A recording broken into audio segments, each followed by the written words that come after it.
Alien Earth, the last episode, I didn't like it.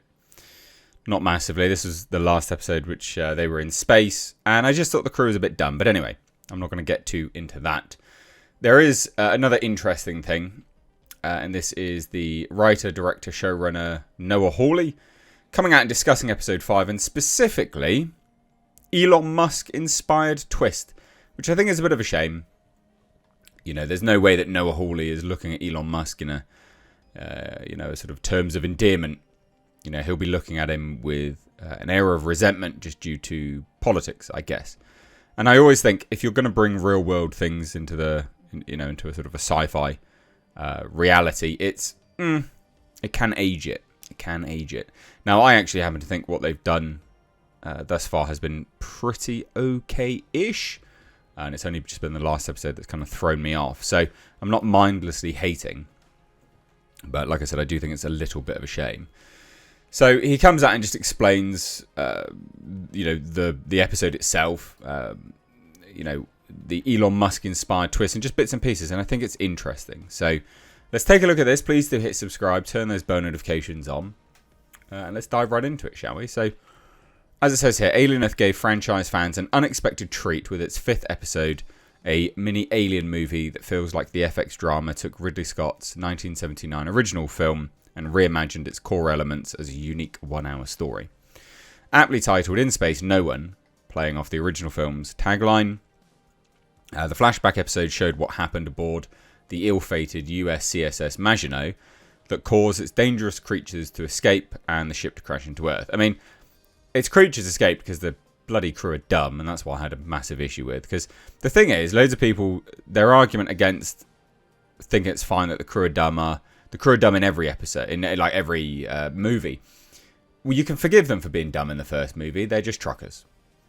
This crew was sent out there specifically to capture creatures, specimens, alien life forms, and they're dumb. They're dumb. It's kind of unforgivable. But anyway. So with the ship's interior sets as near a replica of those from the first film Ships Nostromo, the action played like an alternate universe version of the decades-old film that we'd never seen before. The sequence also contained a twist that upended many of the audience's assumptions about the previous episodes and was inspired by the antics of Elon Musk.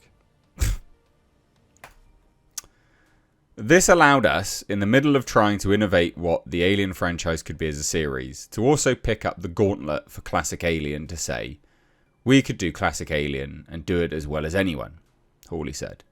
But what's interesting to me at the same time is adding all these new elements and putting the creatures in this thematic context. It's the number of elements at play that make it fun to me. It's like by the time the xenomorph enters the story, you're 6 tragedies deep with these other creatures. Then the xenomorph arrives and it just escalates. So Hawley continued and said, when you think about the last 10 minutes of James Cameron's movie Aliens, there's no other word for it than thrilling. And my hope was that by putting these elements together, and with all these creatures, the sabotage and getting to the bridge, and then the chief engineer with the eye, and now the xenomorph is there, that it just escalates in a way that I think ends up feeling a little crazy. You leave the predictable alien world and are like, I do not know what is going to happen next. Which, I mean, analysing it, I don't know. I think that would have... I think that would have been a true element if whoever edited this didn't edit in the end of what happened on the Maginot into the first episode. So we knew that they were all going to die. We knew what happened with Morrow. All these things we knew, and because they put it in the first episode. Like, maybe that wasn't always the intention, but that's, I don't know, reads a bit dumb to me. So one key moment is the revelation that Boy Cavalier was behind the sabotage of the Maginot in an effort to get the ship to crash into his territory so he could steal the creatures.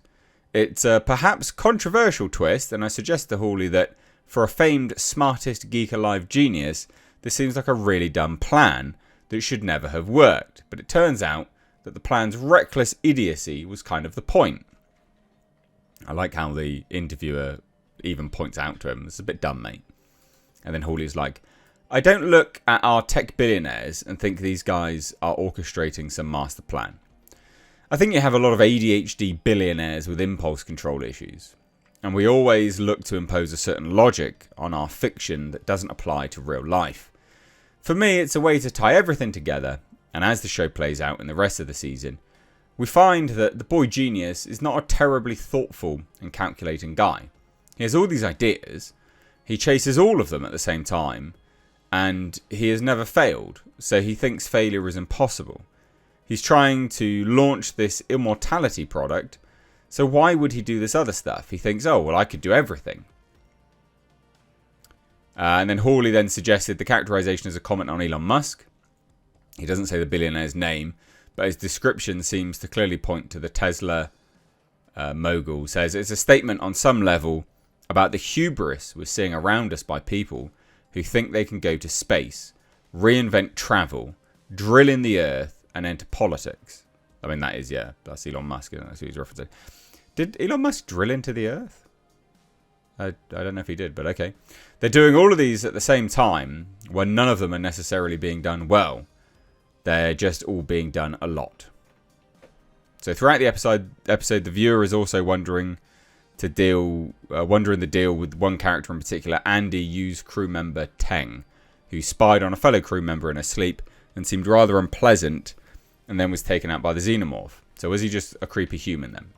It's always open to interpretation, and that's the fun of the franchise. Who is an android and who isn't? At a certain point, you start to question everybody. But yeah, for me, he's just a creepy dude. Oh, okay. That's a shame. When I realised what I wanted to do that flashback episode, selfishly I was like, well, I have to direct that one. I don't want to hand that one off. Part of that was the casting. The security officer Cyborg Morrow, played by Cisse, obviously carries the show.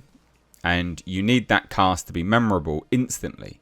A lot of it for me was being over in Thailand, like, well, who can I call that will come? So I called Richa Morjani.